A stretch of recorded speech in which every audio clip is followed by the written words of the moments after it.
آج ایک کمال کا ٹاپک ہے، اسلام کی تاریخ کا ایک ایسا سنہرا واقعہ ہے کہ جب بھی سنتے ہیں ایمان تازہ ہو جاتا ہے۔ یہ وہ واقعہ ہے ناظرین جس کے بعد اسلام نے ایک عروج حاصل کیا، ڈیسائیڈنگ مومنٹ تھا، فیصلہ کن مرحلہ تھا۔ اس دن کو، اس ایونٹ کو یوم الفرقان بھی کہا جاتا ہے۔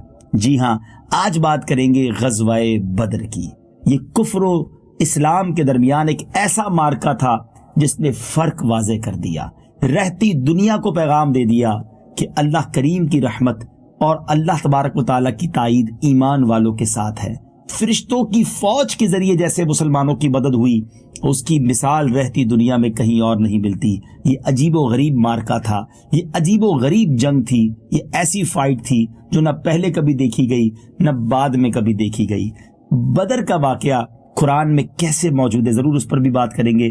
یاد رہے ناظرین کہ بدر مدینہ منورہ سے تقریباً 80 میل کے فاصلے پر ایک گاؤں کا نام ہے، جہاں زمانہ جاہلیت میں ایک سالانہ میلہ لگتا تھا۔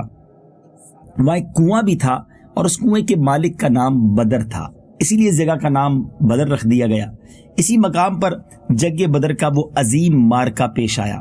قرآن پاک میں اس واقعے کو سورہ انفال میں تفصیل کے ساتھ اور دوسری صورتوں میں اجمالاً بار بار ذکر فرمایا گیا، اور اس جنگ میں مسلمانوں کی فتح مبین کے بارے میں احسان جتاتے ہوئے اللہ تبارک و تعالیٰ نے قرآن مجید میں کیا ارشاد فرمایا، آئیے پہلے وہ سنتے ہیں۔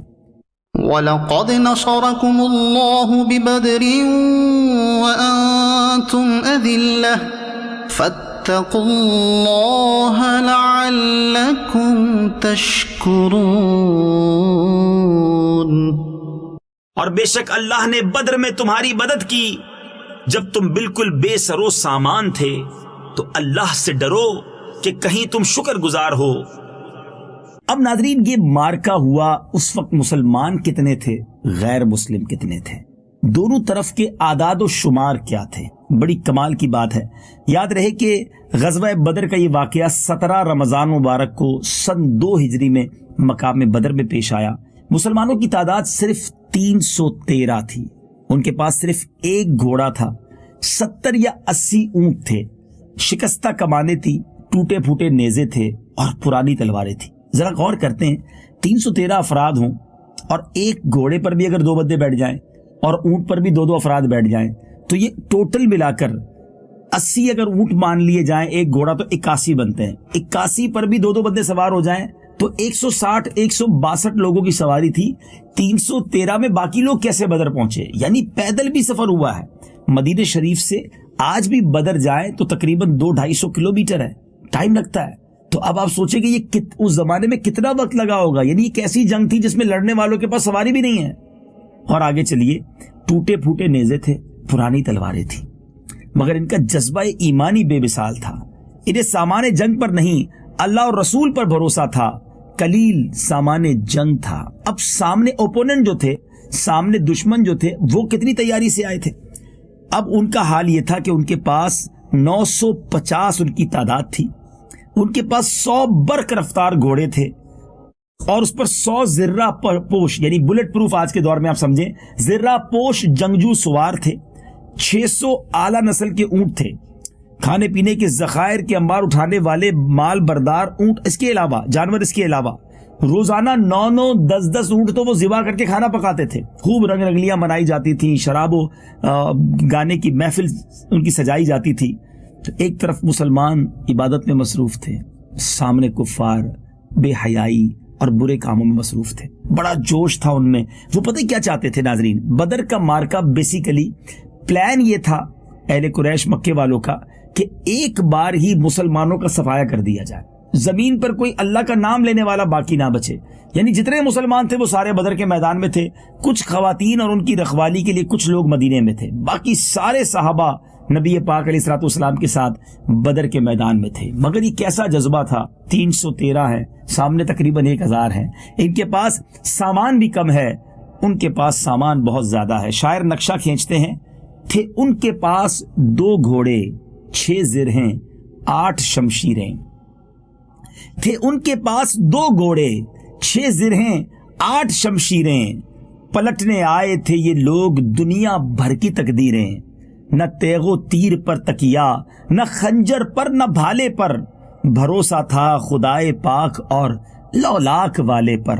یہ لشکر ساری دنیا سے انوکھا تھا، نرالا تھا۔ یہ لشکر ساری دنیا سے انوکھا تھا، نرالا تھا، کہ اس لشکر کا افسر مصطفیٰ لولاک والا تھا۔ سبحان اللہ۔ اب نبی پاک علیہ الصلوۃ والسلام جب اپنی جماعت کو لے کر، اپنے اس قافلے کو لے کر بدر کے میدان میں پہنچے تو مشرکین آگے بڑھ کر اپنے خیمے لگا چکے تھے۔ ان کی جگہ بڑی، جس کو آپ کہیں نرم ریت والی تھی، اور 3 گنا وہ لوگ تھے، بالکل ہموار جگہ تھی۔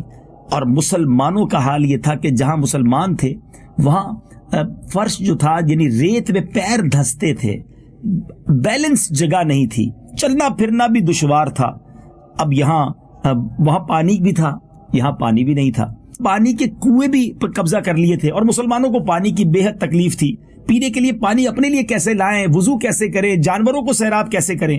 اس موقع پر شیطان نے مسلمانوں کے دلوں میں وسوسہ ڈال دیا کہ اے مسلمانوں، اگر تم گمان کرتے ہو کہ تم حق پر ہو تو تم میں اللہ عز و جل کا رسول بھی موجود ہے، تم اللہ والے ہو، اور حال یہ ہے کہ مشرکین پانی پر قابض ہیں اور تم بغیر وضو و غسل کے نمازیں پڑھتے ہو، تیمم کر رہے تھے، تمہارے جانور اور تم پیاس سے مبتلا ہو۔ اللہ اکبر۔ اب کیا ہوا؟ اس موقع پر اللہ تبارک و تعالیٰ نے ایسا کرم کیا کہ بارش آ گئی، اللہ تعالیٰ کی طرف سے بارش برسائی گئی۔ اب جو ریتیلی زمین مسلمانوں کی تھی وہ پانی آنے کی وجہ سے بالکل ٹھیک ہو گئی، ہموار ہو گئی، اور وہاں پختہ فرش تھا، وہاں کیچڑ ہو گیا۔ مسلمانوں نے پانی کا ذخیرہ بھی کر لیا تو اب وہ بھی پانی ان کو مل گیا، اور مسلمانوں کے دلوں سے شیطانی وسوسہ بھی دور ہو گیا، لوگ مطمئن ہو گئے۔ اللہ تبارک و تعالیٰ نے قرآن مجید میں اس عجیب و غریب بارش کا تذکرہ بھی کیا خوب انداز میں فرمایا ہے۔ چنانچہ پارہ 9 سورہ انفال آیت نمبر 11 کی تلاوت سنتے ہیں اور ترجمہ سنتے ہیں۔ وَيُنَزِّلُ عَلَيْكُم مِّنَ السَّمَاءِ مَاءً لِّيُطَهِّرَكُم بِهِ وَيُذْهِبَ عَنكُمْ رِجْزَ الشَّيْطَانِ وَلِيَرْبِطَ عَلَى قُلُوبِكُمْ وَيُثَبِّتَ بِهِ الْأَقْدَامَ۔ اور آسمان سے تم پر پانی اتارا کہ تمہیں اس سے ستھرا کر دے، اور شیطان کی ناپاکی تم سے دور فرما دے، اور تمہارے دلوں کی ڈھارس بندھائے، اور اس سے تمہارے قدم جما دے۔ اس آیت میں اللہ تعالیٰ نے بدر میں اس ناگہاں بارش کے 4 فائدے بیان فرمائے۔ نمبر 1، جو بے وضو اور بے غسل ہوں وہ وضو اور غسل کر کے پاک و صاف اور ستھرے ہو جائیں۔ نمبر 2، مسلمانوں کے دلوں سے شیطانی وسوسہ دور ہو جائے۔ نمبر 3، مسلمانوں کے دلوں کو ڈھارس مل جائے کہ ہم حق پر ہیں اور اللہ تعالیٰ ضرور ہماری مدد فرمائے گا۔ اور نمبر 4، محاذ جنگ کی ریتیلی زمین اس قابل ہو جائے کہ اس پر قدم جم سکیں۔ الغرض جنگ بدر کی یہ بارش مسلمانوں کے لیے باران رحمت اور کفار کے لیے سامان زحمت بن گئی۔ اللہ اکبر، سبحان اللہ۔ اب ناظرین، ہوا کیا کہ مسلمانوں کی مدد کیسے کی گئی؟ اب جب یہ مارکہ شروع ہوا تو اب ہوا کیا کہ حضرت فاروق اعظم رضی اللہ تعالیٰ عنہ فرماتے ہیں نبی پاک نے اس مارکہ شروع ہونے سے 1 رات پہلے کیا دعائیں کی۔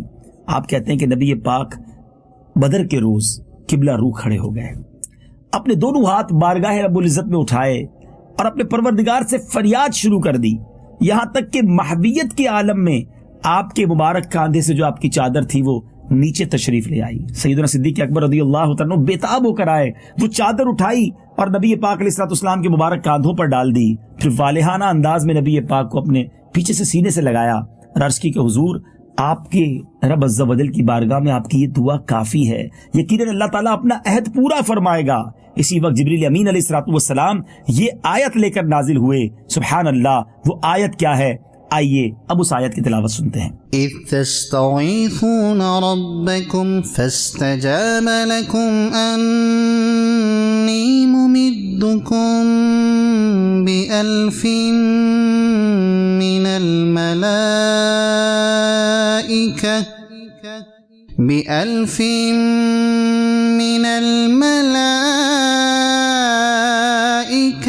مردفین۔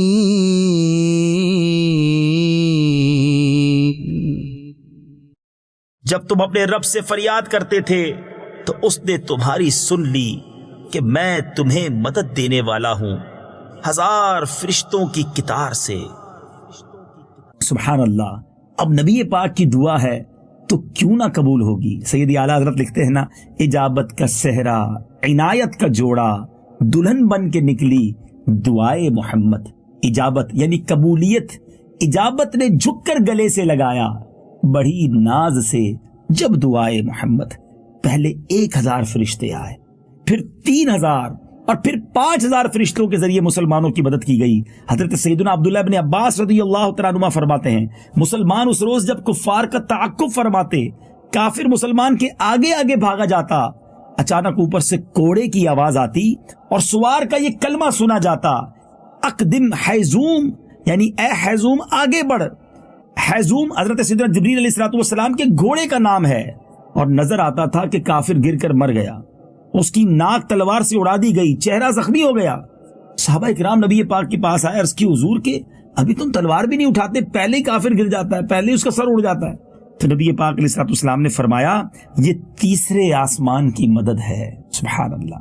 مسلمانوں کو ایسی شاندار کامیابی ملی، فرشتوں کی فوج کے ذریعے مدد کی گئی، اور اللہ تعالیٰ نے رہتی دنیا کو گویا یہ پیغام دے دیا گیا کہ اللہ تبارک و تعالیٰ مسلمانوں کو، ایمان والوں کی جب مدد کرتا ہے تو فرشتے بھی نازل فرما دیتا ہے۔ سبحان اللہ عز و جل۔ ناظرین، یہ جو باتیں ہیں اس کو تفصیل سے قرآن میں بڑے پیارے انداز میں بیان کیا گیا۔ آئیے اب چلتے ہیں ایک بار پھر پارہ نمبر 4 سورہ آل عمران 123 تا 126 قرآن پاک کی تلاوت سنتے ہیں اور اس کا ترجمہ سنتے ہیں۔ وَلَقَدْ نَصَرَكُمُ اللَّهُ بِبَدْرٍ وَأَنْتُمْ أَذِلَّةٌ فَاتَّقُوا اللَّهَ لَعَلَّكُمْ تَشْكُرُونَ إِذْ تَقُولُ لِلْمُؤْمِنِينَ أَلَنْ يَكْفِيَكُمْ أَنْ يُمِدَّكُمْ رَبُّكُمْ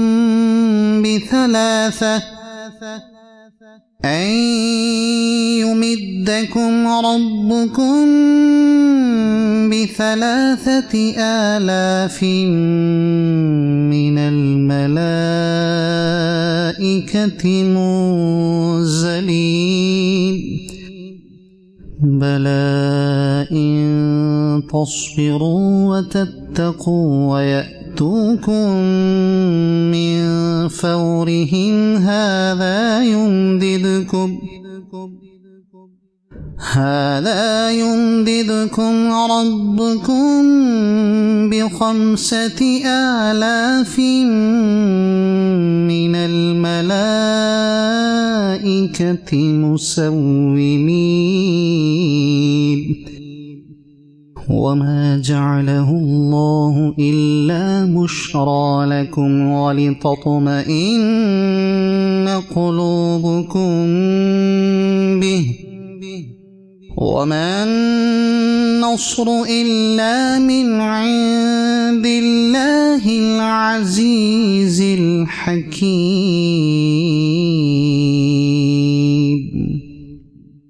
اور بے شک اللہ نے بدر میں تمہاری مدد کی جب تم بالکل بے سر و سامان تھے، تو اللہ سے ڈرو کہ کہیں تم شکر گزار ہو۔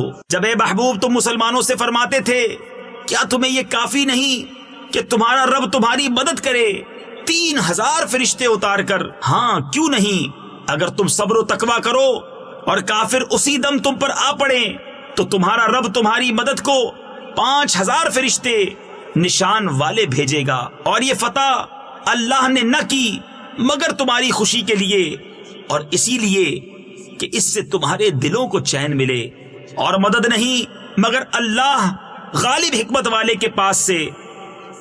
ناظرین، یہ تو کمال کا مارکا ہوا کہ مسلمانوں کے مقابلے میں جو لوگ تھے زیادہ تھے، ان کے پاس ساز و سامان بھی تھا، مگر فرشتوں کی مدد کے بعد تہس نہس کر دیے گئے۔ ان کے بڑے بڑے جرنیل مارے گئے، بڑے بڑے سپہ سالار مارے گئے، جو اس نیت سے آئے تھے کہ ہم مسلمانوں کو نہیں چھوڑیں گے، وہ سب برباد ہو گئے، ان کا پلان چوپٹ ہو گیا۔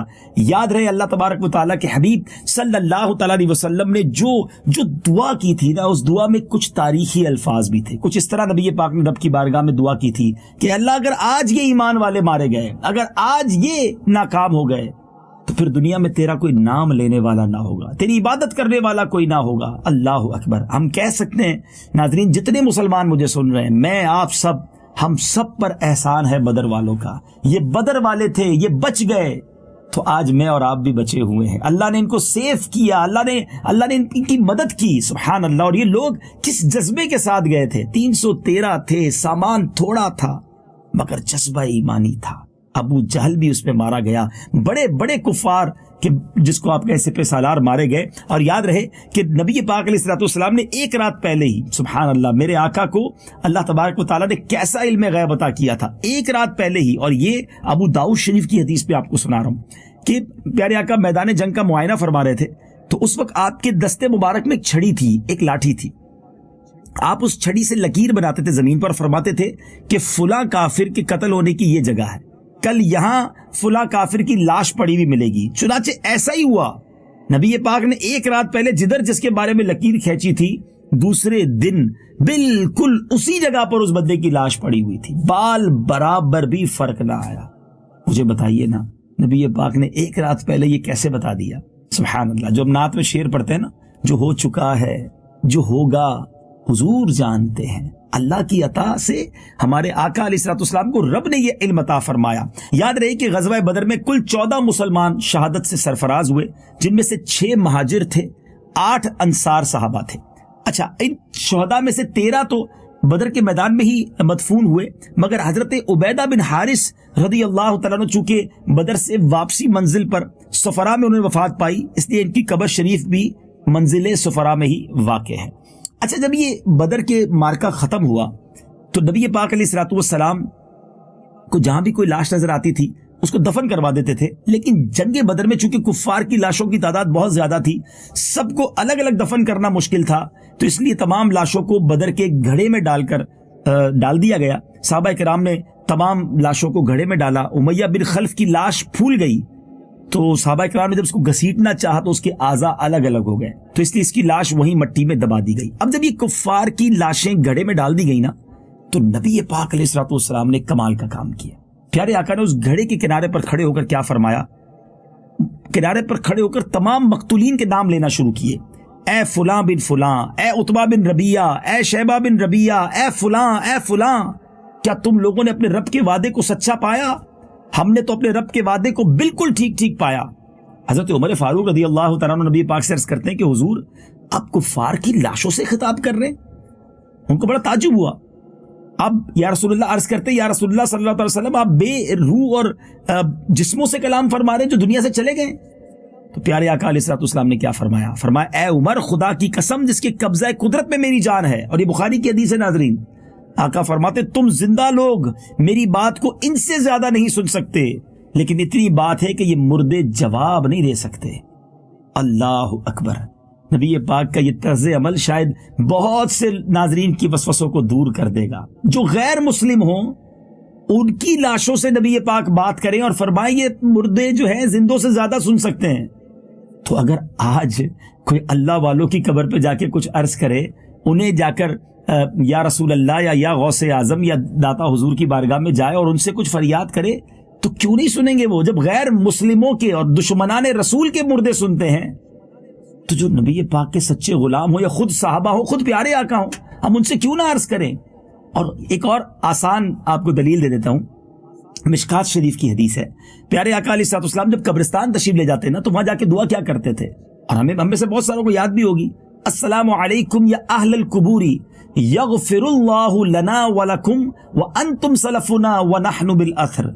دعا کیا ہے؟ اے قبر والو تم پر سلامتی ہو، خدا ہماری اور تمہاری مغفرت فرمائے، تم لوگ ہم سے پہلے چلے گئے اور ہم تمہارے بعد آنے والے ہیں، السلام علیکم یا اہل القبور۔ تو عام مسلمانوں کی قبروں پر جا کر جب ہم یا اہل القبور کہہ سکتے ہیں تو یا غوث اعظم بھی کہہ سکتے ہیں۔ امید ہے کہ یہ وسوسہ ختم ہو جائے گا۔ تو بہرحال آج ہم نے قرآنی واقعہ سنا اور اس سے پتہ چلا کہ اگر جذبہ ایمانی ہو، اللہ تبارک و تعالیٰ پر پختہ یقین ہو، تو کتنی ہی تعداد کم کیوں نہ ہو، کتنے ہی وسائل کم کیوں نہ ہو، اللہ کی طرف سے مدد ضرور آتی ہے۔ آج بھی ہمیں اسی ہمت اور آج بھی ہمیں اللہ پر اس یقین کی حاجت ہے۔ اللہ دنیا کے تمام مسلمانوں کی غیب سے مدد فرمائے اور ہمیں بھی اللہ تبارک و تعالیٰ اپنا سچا یقین عطا فرمائے، بھروسہ نصیب فرمائے، توکل عطا فرمائے۔ یہ واقعہ اتنا خوبصورت ہے، اتنا پیارا ہے کہ جب بھی سنتے ہی ایمان تازہ ہوتا ہے۔ اللہ کریم مسلمانوں کو اور اسلام کو ہمیشہ عروج عطا فرمائے۔ اب انشاءاللہ وقت ہوا ہے ناظرین ہمارے اس پروگرام میں ایک سیگمنٹ کا، جس کا نام ہے تعارف قرآن۔ پیغام قرآن۔ ناظرین اب وقت ہوا ہے تعارف قرآن سیگمنٹ کا، اور سبحان اللہ آج اس قرآن کی صورت کی بات کرنی ہے جس کو قرآن پاک کا دل کہا جاتا ہے۔ شاید یہ کہوں تو غلط نہ ہوگا کہ سورہ فاتحہ کے بعد سب سے زیادہ جو سورت ساری دنیا میں پڑھی جاتی ہے وہ سورہ یاسین ہے۔ مقام نزول سورہ یاسین مکہ مکرمہ میں نازل ہوئی۔ آیات، کلمات اور حروف کی تعداد، اس میں 5 رکوع، 83 آیتیں، 729 کلمے اور 3000 حروف ہیں۔ یاسین نام رکھنے کی وجہ، یاسین حروف مقطعات میں سے ہے۔ چونکہ سورت کی پہلی آیت میں لفظ یاسین ہے، اس وجہ سے اس سورت کا نام سورہ یاسین رکھا گیا۔ سورہ یاسین کے فضائل، احادیث میں سورہ یاسین کے بہت سارے فضائل بیان کیے گئے، ان میں سے آئیے چند سنتے ہیں۔ حضرت انس بن مالک رضی اللہ تعالی عنہ سے روایت ہے کہ سرکار دو عالم صلی اللہ تعالی علیہ وآلہ وسلم نے ارشاد فرمایا، ہر چیز کے لیے قلب ہے، اور قرآن کا قلب سورہ یاسین ہے۔ جس نے سورہ یاسین پڑھی تو اللہ تعالیٰ اس کے لیے 10 بار قرآن پاک پڑھنے کا ثواب لکھتا ہے۔ سبحان اللہ۔ حضرت معقل بن یسار رضی اللہ تعالیٰ عنہ سے روایت ہے کہ رسول اللہ صلی اللہ تعالیٰ علیہ وسلم نے ارشاد فرمایا، جو اللہ تعالیٰ کی رضا کے لیے سورہ یاسین پڑھے گا تو اس کے گزشتہ گناہ بخش دیے جائیں گے، لہٰذا اسے مرنے والے کے پاس پڑھا کرو۔ سبحان اللہ۔ حضرت انس بن مالک رضی اللہ تعالیٰ عنہ سے روایت ہے کہ پیارے آقا علیہ الصلوۃ والسلام نے فرمایا، جو شخص ہر رات سورہ یاسین پڑھنے پر ہمیشگی اختیار کرے پھر وہ مر جائے تو شہادت کی موت مرے گا۔ اللہ کرے کہ روزانہ رات سورہ یاسین پڑھنے کی سعادت ملے، ورنہ کم از کم ہر جمعے کو ضرور سورہ یاسین پڑھا کریں۔ سورہ یاسین کے مضامین، اس سورت کا مرکزی مضمون یہ ہے کہ اس میں قرآن پاک کی عظمت، اللہ تعالیٰ کی قدرت و وحدانیت، تاجدار رسالت صلی اللہ تعالیٰ علیہ وسلم کے منصب اور قیامت میں مردوں کے زندہ کیے جانے کو بیان کیا گیا ہے، اور اس میں یہ چیزیں بیان ہوئی ہیں۔ نمبر 1، اس سورت کی ابتدا میں اللہ تعالیٰ نے قرآن کی قسم کھا کر فرمایا کہ نبی اکرم علیہ الصلوۃ والسلام سب جہانوں کو پالنے والے رب تعالیٰ کے سچے رسول ہیں، اور ان کی رسالت سے لوگ 2 گروہوں میں تقسیم ہو گئے۔ ایک گروہ عناد اور دشمنی کرنے والا جس کے ایمان لانے کی امید نہیں، اور دوسرا گروہ وہ ہے جس کے لیے خیر اور ہدایت حاصل ہونے کی توقع ہے۔ ان دونوں گروہوں کے اعمال محفوظ ہیں اور اللہ تعالیٰ کے قدیم اور ازلی علم میں ان کے آثار موجود ہیں۔ نمبر 2، ایک بستی انطاکیہ کے لوگوں کی مثال بیان کی گئی کہ جنہوں نے یکے بعد دیگرے رسولوں کو جھٹلایا اور ان کا مذاق اڑایا، اور جو انہیں رسولوں کو جھٹلانے پر نصیحت کرنے آیا تو ان لوگوں نے اسے شہید کر دیا۔ نصیحت کرنے والا تو جنت میں داخل ہوا، اور اسے شہید کرنے والوں پر اللہ تعالیٰ کا عذاب نازل ہوا اور وہ جہنم میں داخل ہوئے۔ نمبر 3، کفار مکہ کو سابقہ امتوں کی ہلاکت کے بارے میں بتا کر اس بات سے ڈرایا گیا کہ اگر انہوں نے بھی سابقہ کفار جیسی روش نہ چھوڑی تو ان پر بھی عذاب نازل ہو سکتا ہے۔ نمبر 4، مردوں کو دوبارہ زندہ کرنے پر اللہ تعالیٰ کی قدرت اور اس کی وحدانیت پر بنجر زمین کو سرسبز کرنے، رات اور دن کے آنے جانے، سورج اور چاند کو مسخر کیے جانے اور سمندروں میں کشتیوں کے چلنے سے استدلال کیا گیا، اور ان حقائق کا انکار کرنے والے کافروں کو دنیا اور آخرت میں عذاب کی وعید سنائی گئی۔ نمبر 5، اللہ تعالیٰ نے اپنے حبیب صلی اللہ تعالی علیہ وسلم کے شاعر ہونے کی نفی کی اور یہ بتایا کہ وہ تو قرآن کے ذریعے اللہ تعالیٰ کے عذاب سے ڈرانے والے ہیں اور اس بات کی خبر دینے والے ہیں کہ لوگوں کو اللہ تعالیٰ کی نعمتوں پر شکر ادا کرنا چاہیے۔ یاسین شریف سے پہلے کی سورت سورہ فاطر ہے۔ سورہ فاطر کے ساتھ کیا مناسبت ہے؟ سورہ یاسین کی اپنے سے ما قبل سورت سورہ فاطر کے ساتھ مناسبت یہ ہے کہ سورہ فاطر میں یہ بیان ہوا کہ کفار مکہ نبی پاک علیہ الصلوۃ والسلام سے منہ موڑتے اور انہیں جھٹلاتے ہیں، اور سورہ یاسین کی ابتدا میں قرآن کی قسم ذکر فرما کر ارشاد ہوا کہ نبی کریم علیہ الصلوۃ والسلام اللہ تعالیٰ کے رسول ہیں، صراط مستقیم پر ہیں، اور یہ اس قوم کو اللہ تعالیٰ کے عذاب سے ڈرانے والے ہیں جن کے آباء و اجداد کو اللہ تعالیٰ کے عذاب سے ڈرایا جا چکا ہے۔ امید ہے ناظرین سورہ یاسین پڑھنے کا شوق مزید بڑھ گیا ہوگا. پڑھیے بھی, اس کا ترجمہ بھی پڑھیے, اور ایک اور کام کیجیے, تفسیر قرآن صراط الجنان پڑھیے. انشاءاللہ یاسین تلاوت تو بہت کرتے ہیں, اگر اس کا ترجمہ اور تفسیر بھی معلوم ہوگا تو پڑھنے کا لطف اور بڑھ جائے گا. اللہ کریم مجھے اور آپ کو قرآن پاک پڑھنے, یاد کرنے, سمجھنے اور اس پر عمل کرنے کی توفیق عطا فرمائے. مدنی چینل دیکھتے رہیے, اگلے سلسلے میں پھر ملاقات ہوگی. صلو علی الحبیب صلی اللہ تعالی علی محمد صلی اللہ علیہ وسلم.